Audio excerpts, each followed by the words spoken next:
suis un peu stressée parce que, alors, je me présente déjà rapidement, je m'appelle Mara Staub et je suis la fondatrice de Autypique, qui est la solution de recrutement par et pour les personnes autistes TDAH et 10, et qui du coup fait le pont entre les personnes neuroatypiques et les entreprises inclusives qui veulent plus de diversité dans leurs équipes.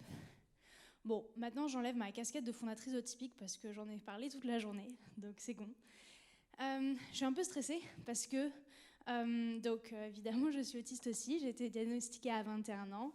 Je voulais préparer un super truc. Ça fait 2 mois que je me dis, je vais m'écrire, tout comme pour ma conférence tout à l'heure, un super concept et je vais le scripter, évidemment, puisque je suis autiste. Je vais l'apprendre par cœur parce que comme ça, je serai genre trop dynamique et naturelle. Sauf que la réalité m'a rattrapée. Peut-être une réalité d'une fortus passion que j'ai de TDAH, mais aussi du coup chef d'entreprise où j'ai pas eu le temps et puis surtout j'ai beaucoup remis à plus tard et au dernier moment le fait de le faire. Donc voilà, vous savez tout, je préfère être transparente là-dessus. J'ai décidé de faire une approche que j'ai décidée hier, c'est d'arrêter de me mettre la pression et de faire de l'improvisation. J'ai fait un petit peu de théâtre d'impro en 3e, donc j'aimerais bien voir si ça me reste un petit peu. Voilà, vous savez tout. La bonne nouvelle dans tout ça, c'est que du coup, j'ai pas mon script qui sécurisait mon moi autiste, mais il y a mon TDAH qui est ultra content de pouvoir improviser, parce que s'il y a bien un truc que je déteste avec ma problématique de script pour tout contrôler, c'est qu'après, il faut que je l'apprenne par cœur. Et j'ai pas du tout de mémoire, je peux pas compter sur ma mémoire. Pourtant, quand on va sur Internet et qu'on regarde les articles, les blogs, les posts qui disent pourquoi il faut embaucher des autistes dans nos entreprises, on a une liste, voilà, une recette toute faite, des bullet points, des qualités des autistes. Souvent, dans ces qualités-là, il y a la mémoire. Donc déjà, moi, je suis directos, pas dans une bonne autiste, je ne suis pas une bonne autiste.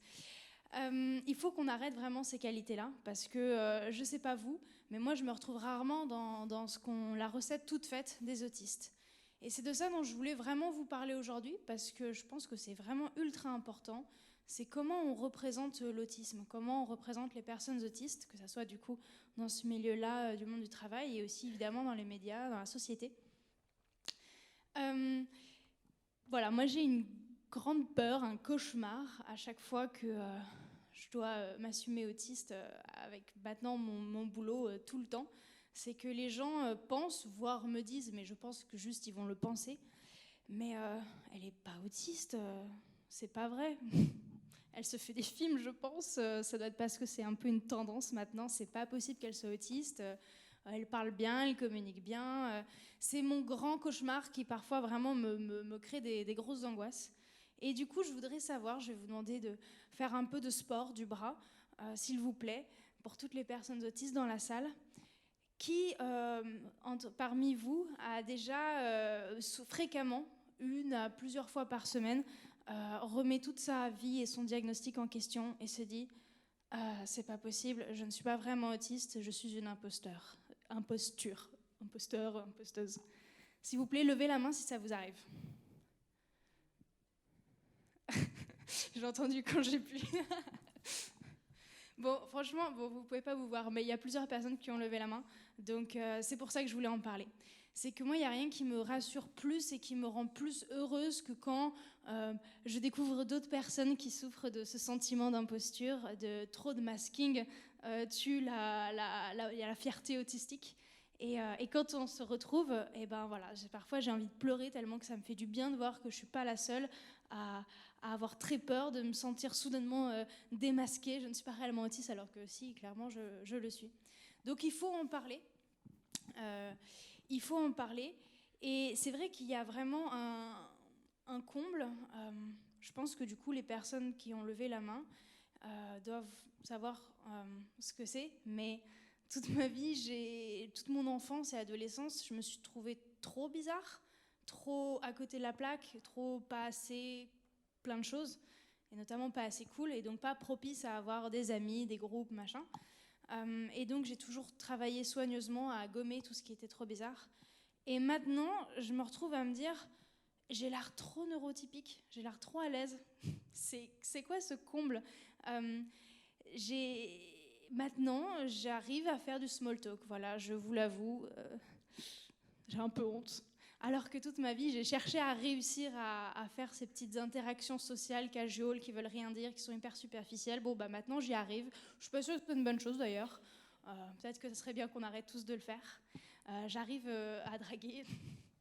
J'arrive à comprendre le second degré, à faire de l'ironie. Waouh, trop ouf. Mais encore une fois, je ne sais pas si c'est une victoire.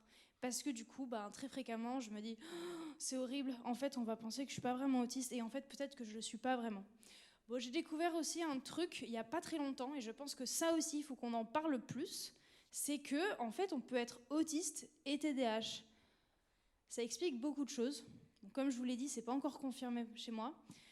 Mais je pense quand même que ça explique beaucoup de choses, ce combo de besoin à la fois de rigueur et de script, et que les choses soient contrôlées, et en même temps le côté wouhou, non, non, non, on va pas partir en avance, non, non, non. Et du coup, ça fait que je suis une personne autiste qui arrive tout le temps en retard. Et il faut faire ce genre de représentation, s'il vous plaît. Il faut qu'on arrête de dire aux entreprises, embauchez des autistes, ils seront toujours à l'heure, vous pourrez toujours compter sur leur rigueur, sur leur grande mémoire, leur attention aux détails. Pas forcément. donc voilà, je ne sais pas combien de temps j'en suis. J'ai pas lancé le chrono. Ah si, 6 minutes 39, il me reste encore un peu de temps. Donc voilà, j'espère que c'est des choses qui vous parlent, parce que je trouve qu'on ne retrouve pas assez des personnes qui ont... qui ont une personnalité, une expérience, une éducation, un environnement. On est des personnes avant tout, on n'est pas juste notre diag. Et en plus, on peut être plusieurs diags, ce qui amène des combinaisons différentes. Et en fait, on peut se retrouver à être par exemple des personnes autistes qui communiquent super bien. On peut être des personnes autistes qui adorent le social. Parce que c'est pour ça, moi, que du coup, j'ai toujours mis plein d'efforts dans le fait de comprendre les interactions sociales, le fait d'arriver à intégrer des groupes d'amis et développer des relations. C'est que vraiment, j'aime vraiment profondément, sincèrement ça. Donc, je propose collectivement, après qu'on ait décidé sur nos ajustements deal, que maintenant, on essaye d'exprimer aussi ces représentations-là. Il y a des personnes autistes qui adorent avoir des potes et aller dans des bars. Mais sans la musique, ça serait vrai que ça serait beaucoup mieux. On n'aurait pas besoin de parler aussi fort comme ça. Et il faut montrer ce genre de représentation. Donc voilà, je vous invite tous à le faire et à réfléchir. Et j'espère que peut-être s'il y a des personnes qui vivent cette même confusion interne, que ça puisse apaiser aussi tout le monde, qu'il y ait d'autres personnes qui le vivent. Merci.